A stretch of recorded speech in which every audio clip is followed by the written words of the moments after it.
السلام علیکم ورحمۃ اللہ وبرکاتہ۔ ناظرین اکرام، اسلامک ٹی وی اس چینل کو ابھی تک جنہوں نے سبسکرائب نہیں کیا ہے، برائے مہربانی اس چینل کو سبسکرائب ضرور کریں اور ہر دن کی اپڈیٹ کے لیے اس کے ساتھ ہی ایک گھنٹی کا نشان آئے گا، اسے آپ ضرور پریس کریں اور اسے دبا کر آپ ہمارے ساتھ تعاون فرمائیں۔ اللہ کے دین کی دعوت اور لوگوں تک پہنچانے کے لیے اس ویڈیو کو ضرور لائک، شیئر، کمنٹ اور سبسکرائب کریں۔ آپ کے اس چینل کو اور بہتر بنانے کے لیے آپ کا ساتھ ضروری ہے۔ اور مزید ویڈیوز کو دیکھنے کے لیے آپ ہمارے یوٹیوب چینل کو سبسکرائب کریں۔ فجزاکم اللہ خیرا۔ السلام علیکم ورحمۃ اللہ وبرکاتہ۔ محترم بھائی جان، آپ نے جو سوال کیا ہے کہ مرنے کے بعد میں ہم میت کے لیے کیا کر سکتے ہیں، جی میت کو فائدہ پہنچانے کے لیے کون سی چیزیں ہیں جو قرآن و سنت سے ثابت ہیں اسلام میں، تو اس سلسلے میں جواب یہ ہے کہ قرآن کریم میں سب سے بڑی چیز جو اللہ تبارک و تعالیٰ نے فرمایا ہے میت کے لیے، اور نبی علیہ الصلوۃ والسلام نے جو چیز ہمیں بتائی ہے کہ ہم اس کو کیا فائدہ پہنچا سکتے ہیں اور کیا چیزیں اس کو فائدہ پہنچتی ہیں، تو اس کا ذکر آپ کو میں بتاتا ہوں۔ باقی جو ہمارے گھروں میں رواج جو بنا ہوا ہے، آپ نے کہا کہ رواج ہے، کرنا پڑتا ہے۔ اسلام آیا تھا رسم و رواج کو مٹانے کے لیے، مگر شیطان نے ہمارے ہاتھوں کو جکڑ دیا ہے رسم و رواج کے بندھن میں۔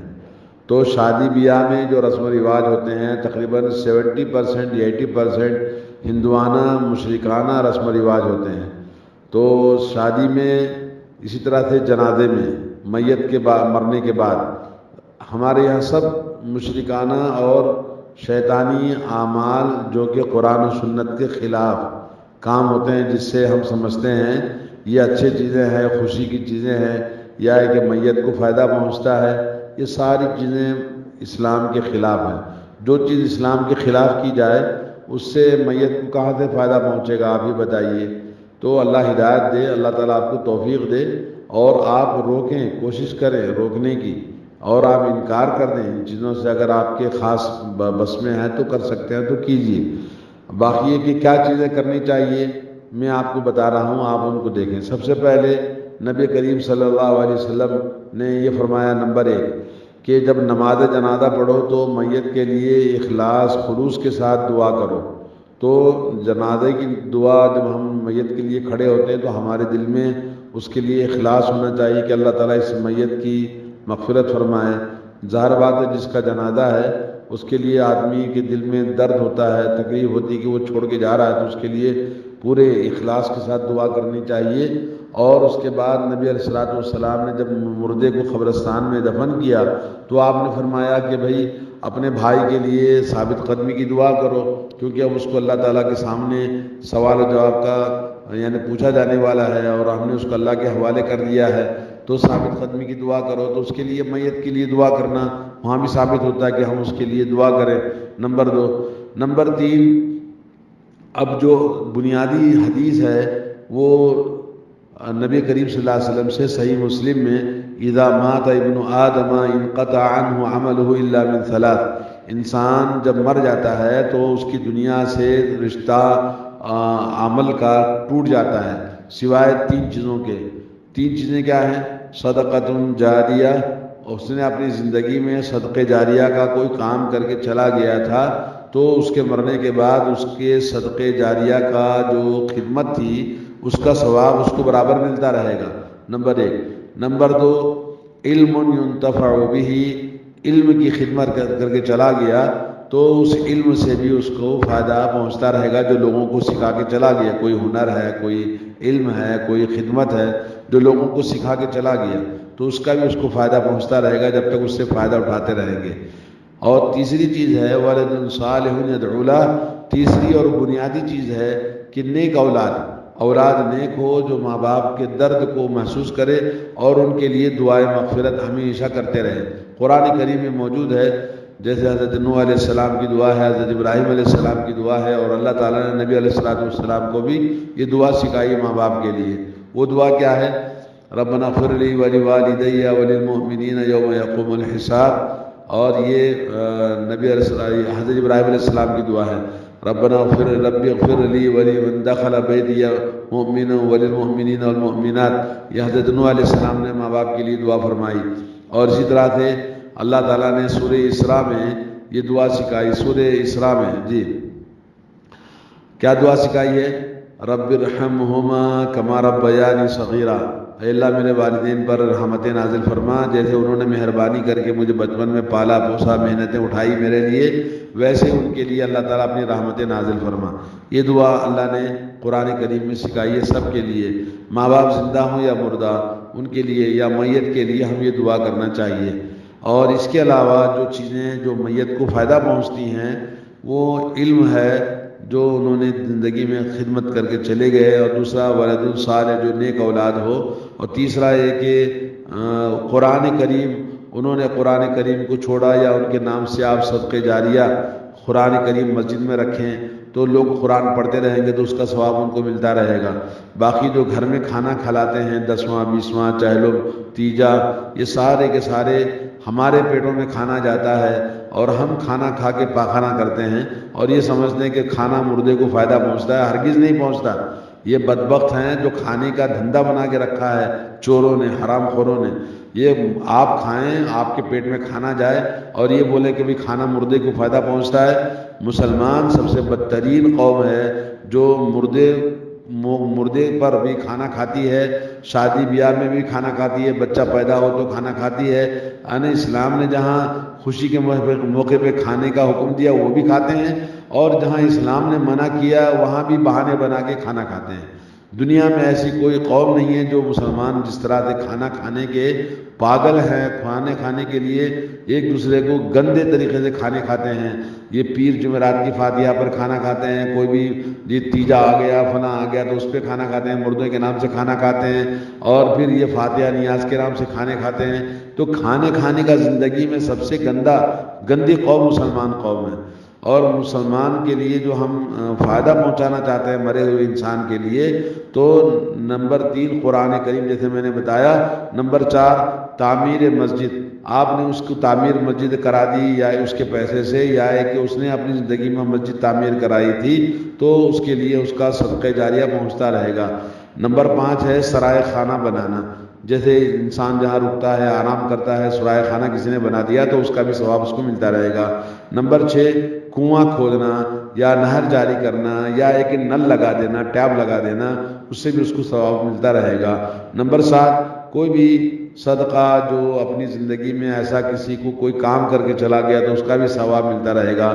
نمبر 8 اور مرنے والا انسان اپنی زندگی میں نبی علیہ السلام کی سنت کو زندہ کیا تھا تو اس کے سنت کے زندہ کرنے سے لوگ بھی اس کی سنت نبی پہ چلنے والے بن گئے تو اس کا بھی ثواب اس کو برابر ملتا رہے گا۔ اور اسی طرح سے اگر اس نے جہاد میں شرکت کی ہے تو اس کا ثواب اس کو برابر ملتا رہے گا۔ اور اسی طرح سے نمبر 10 ہے کہ اس نے زندگی میں درخت لگا دیا تھا تو درخت کے لگانے سے اس کی زندگی میں وہ درخت جب تک ہرا بھرا رہے گا لوگ فائدہ اٹھاتے رہیں گے، اس کا ثواب اس کو ملتا رہے گا۔ تو اس طرح سے یہ بہت سارے جو احادیث کے اندر آتی ہیں چیزیں، یہ چیزیں آپ کو میں نے بتائی۔ اب آئیے کچھ اور خاص چیزیں جو صحیح بخاری کے اندر ایک حدیث ہے کہ ایک صحابی نے اللہ کے نبی صلی اللہ علیہ وسلم سے پوچھا کہ میری ماں کا انتقال ہو گیا ہے تو کیا میں اپنی والدہ کی طرف سے کچھ کروں؟ تو اللہ کے نبی نے فرمایا ہاں کر سکتے ہو، تو انہوں نے اپنی ماں کے نام سے صدقہ کیا۔ ایک اور حدیث ہے مسند احمد میں، سنن کے اندر سنت کی کتابوں میں، حضرت سعد بن عبادہ رضی اللہ تعالیٰ عنہ نے کہا کہ یا رسول اللہ میری ماں کا اچانک انتقال ہو گیا ہے، اگر اس کو کچھ کرنے کا موقع ملتا تو وہ کرتی تھی، تو میں کون سا ان کی طرف سے صدقہ کروں؟ تو اللہ کے نبی نے فرمایا کہ افضل صدقہ پانی ہے۔ تو انہوں نے اپنی ماں کے نام ایک کنواں کہا کہ یہ سعد کے نام صدقہ کر دیا تھا کنواں بنا کر۔